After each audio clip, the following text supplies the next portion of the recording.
Всім привіт! Вітаємо вас у щоденниках подорожі до Південної Індії. Зараз ми знаходимося на Гоа. У нас нічна пересадка була в Ченаї, і ми спали в аеропорту, щойно прилетіли.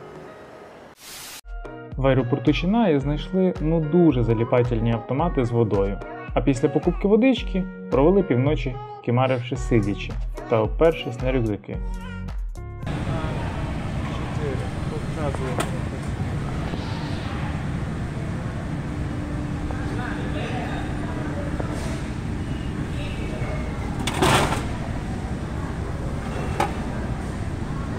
Таксисти під аеропортом на Гоа переконували нас, що в них точно така ж ціна, як на Uber. Але по приїзду все ж взяли трохи більше. Не маючи змоги заселитися в готель, ми залишили свої речі в холі та вирушили досліджувати околиці. Першим ділом, звісно, треба помочити ноги в океані на сході сонця. Тим більше, що океан розташовувався буквально через дорогу.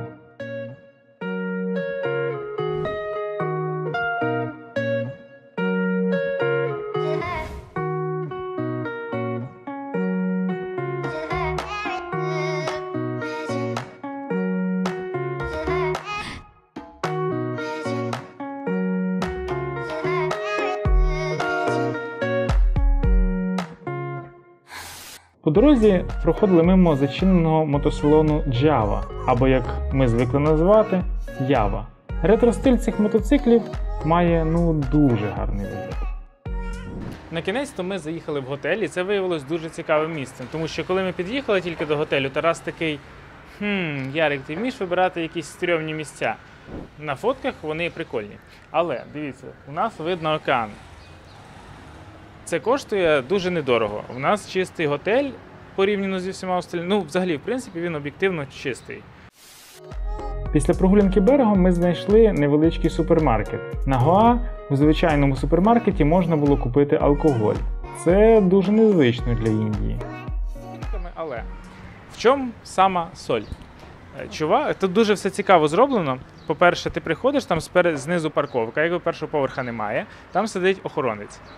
І охоронець вже пропускає наверх, на другий поверх, де стоїть ресепшн. А ресепшн, він такий, знаєш, як прийомна в Дона Корлеоне. Старі меблі. Я спочатку думав, що це муляж. Тобто це зроблено, хоча вони виглядають дуже класно. Я думав, що це підробка, але думаю, вона доволі якісна. Але виявилось, що власник ми навіть так і припустили, що цей чолов'яга, що працює на ресепшені, він є і власником цього готеля. І це виявилось правдою. Він взяв нас реєструвати і каже, пару разів назвав нас росіянами, на що ми його, звісно, виправили. І він каже: у мене тут є теж постояльці з України, але у вас є таке контроверсійне, я знаю про ваше контроверсійне питання з Путіним. Хтось за, хтось проти. А Тарас каже йому: ніякої контроверсійності, більшість проти, тому нічого контроверсійного в цьому немає. А він: а ви за чи проти? Тарас такий: ми проти. Він: я теж особисто проти, але тоді, напевне, краще я вас не буду знайомити з тими другими українцями. Так цікаво вийшло.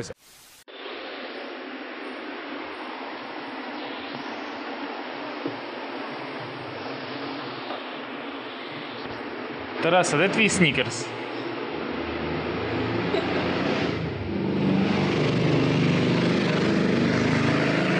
Не міг стриматися і вже його. Ми в нього запитуємо: а ви десь за кордоном довго жили чи як? Він каже: а як ви здогадались? А ми такі: у вас дуже хороша англійська і якось манери поведінки відрізняються. Він каже: взагалі, я не пам'ятаю скільки років, жив в Лондоні. Ми такі: ясно. Він каже: і взагалі-то я не індієць. А для мене це було трошки такі, в нього є риси не індійські, лиця, обличчя, але все-таки для мене це було таким трошки здивуванням. Тому що тут у багатьох людей я помічав те, що вони схожі на індійців і на європейців одночасно. Він каже: я взагалі португалець. Я такий думаю: цікаво. І тут він пояснює ситуацію, напевне, бачить таке трошки нерозуміння в наших очах. Він каже: У мене батько з Індії, а мама з Португалії. І я вважаю себе португалцем, у мене немає індійського громадянства. І взагалі мені не подобається в Індії. У нього у батька тут є власності багато, зокрема цей готель, я так розумію, тому він тут і працює. Закинули речі в номер і відразу пішли, щоб не гаяти часу. Власник готелю організував нам транспорт і підібрав список місць, які потрібно відвідати, де зустріти захід сонця і в якому ресторані повечеряти. Ми поїхали по спеціально розробленому для нас маршруту. Поки ми їхали, мені тут дуже сподобалась природа. Дуже близько ти до неї, тобто пальми, кущі різні, краєвиди. В общем, да, сміття, то таке.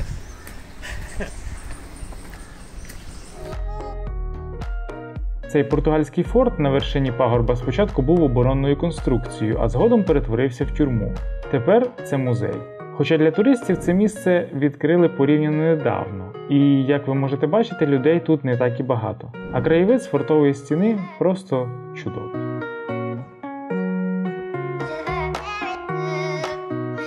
Біля форту розташовується християнський храм. На Гоа, як і в Кочі, зустрічається багато християнських церков.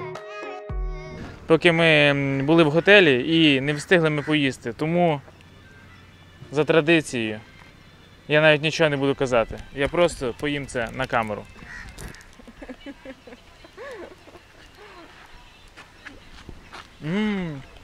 Я врятований. Запакувалися в свій сьогоднішній транспортний засіб і вирушили до найбільш популярного форту на Гоа – форту Агуада. На вході ми зустріли яскравий приклад ціноутворення в туристичних місцях Індії. Для місцевих 25, а для іноземців 300 рупій. В Тадж-Махалі, для прикладу, різниця в ціні була б біля 20 разів, але у іноземців окрема черга, і вона була б значно коротша. Тут же черга загальна, і в ній лише до 5 людей. Форт Агуада побудований в 1612 році. В той час це був орієнтир для суден, що приїжджали з Європи. Цей старий португальський форт спочатку призначався для захисту судноплавства.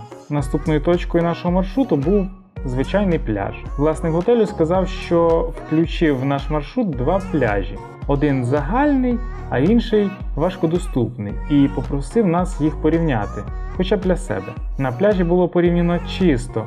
Тут багато контейнерів для сміття, напевно, це і є секрет. Офіціант в пляжному кафе визначив Катю як боса української мафії. Вона спілкувалася тільки через своїх підлеглих. Хоча офіціант, як виявилося, знав кілька слів російською і навіть запропонував сок. Three, and we will think about food. Thank you. For the boss, choose the boss. Anything for the boss? Women are always the boss. Nothing. Thinking. Опять я не біля вікна. Ну давай, пригай, я там сяду. Кожної середи тут відкритий блошиний ринок, і сьогодні якраз такий день. Смертним гріхом було б туди не з'їздити. Як тільки приїхали, відразу ж зустріли жебраків. Вперше за поїздку по Південній Індії. Наша поїздка підходить десь до закінчення, і ми знаходимося зараз на блошиному ринку, який відбувається кожної середи. А в Південній Індії це набагато якось простіше і культурніше. Тобто на тебе ніхто не нападає, не каже тобі дуже very cheap price, my friend, і only for you, only today. Ти просто йдеш, і це якось більш цивілізовано, ніж в Північній Індії це відбувається. Я не знаю, чому так. А щоб знати, як було в Північній Індії, ви можете зайти і передзамовити книгу. Можете Ой, що там в тебе? Ukraine.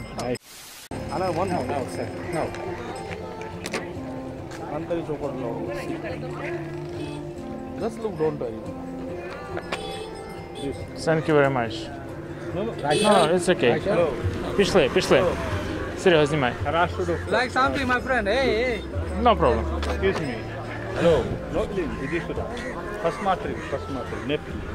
Nepal just. No problem. It's okay. Thank you. Зазняв? Серега, ти це зазняв? Я Супер. не знаю, чи це було впритик чи ні. Пофіг. пофіг, я це записав. Я це записав. До речі, вони Що говорять вони витворяють? непогано російською. Він мені дав текст російською, на якому написано «Советуємо про дорогі москвичі», там написано. Перша фраза, ти не зазняв, ти не показував в камеру. Написано «Дорогі москвичі, советуємо перевірити ушки». І він тобі теж там щось, ушки, соуп, да? Задвігав. Да. Я не дочитав другої сторони, ну там, коротше, щось типа а-ля ми перевіримо, чи у вас там все норм, ну, таке. Просто, може, це, я подумав, що це спочатку одні з тих чуваків, які були в Делі, які пропонували чистити вуха. От мене от теж. Але вони абсолютно не настільки агресивні. Тобто, ти викупаєш, що якби це було в Північній Індії, цей чувак би йшов за нами до Тудива. Я тобі зуб даю. Лише під кінець подорожі ми дізналися секрет афери з чисткою вух. Тарас втерся в довіру до однієї продавщиці на ринку, і вона йому розповіла. А потім мене зловила якась жіночка, яка взагалі говорила російською, причому краще, ніж деякі естонці. В чому ж афера? В наступній серії розповім. Підписуйтеся. Жартую. Вони пропонують дорогим москвичам перевірити ушки. Це ж буденна процедура в Москві йти на блошиний ринок, щоб перевірити вуха. Ну, куди ж ще йти з вухами своїми то. Потім вони підкидують вам у вухо камінець і героїчно рятують вас від страшної хвороби, демонструючи, що у вас було у вусі. Огляд безкоштовно, а процедура порятунку вже платна. Що, хто хоче подивитися на Ліора. Завтра що таке Ліора? Це певно якийсь Я не діджей. думаю, що на цей час. А що вони в курсі? Це ж бачиш, це ж з України. Ну я ж діджей. Це, напевно, щось страшне, знаєш?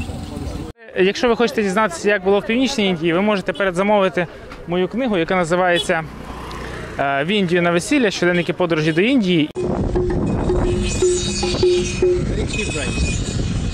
It's very good. It's very good. Not too much price. Very cheap. 500 rupees. Okay, I give it to you. 500 rupees. No, thank you. Okay, 300 last price. No, don't need. Just don't need. Mango drums, my friend. It could be good, but we don't need it. Why you with your picture?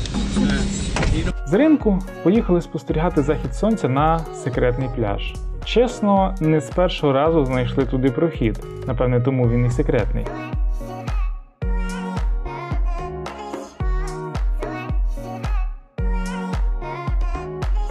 Ось така вузенька стежинка зі сходами веде до пляжу.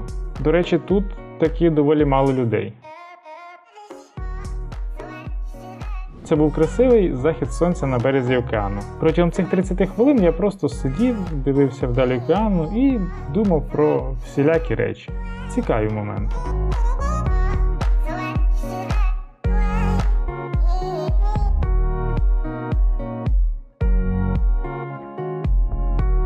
Завершився день вечерею в затишному сімейному ресторанчику. З вами був Ярослав, і ви дивилися щоденники подорожі до Південної Індії. До зустрічі в фіналі.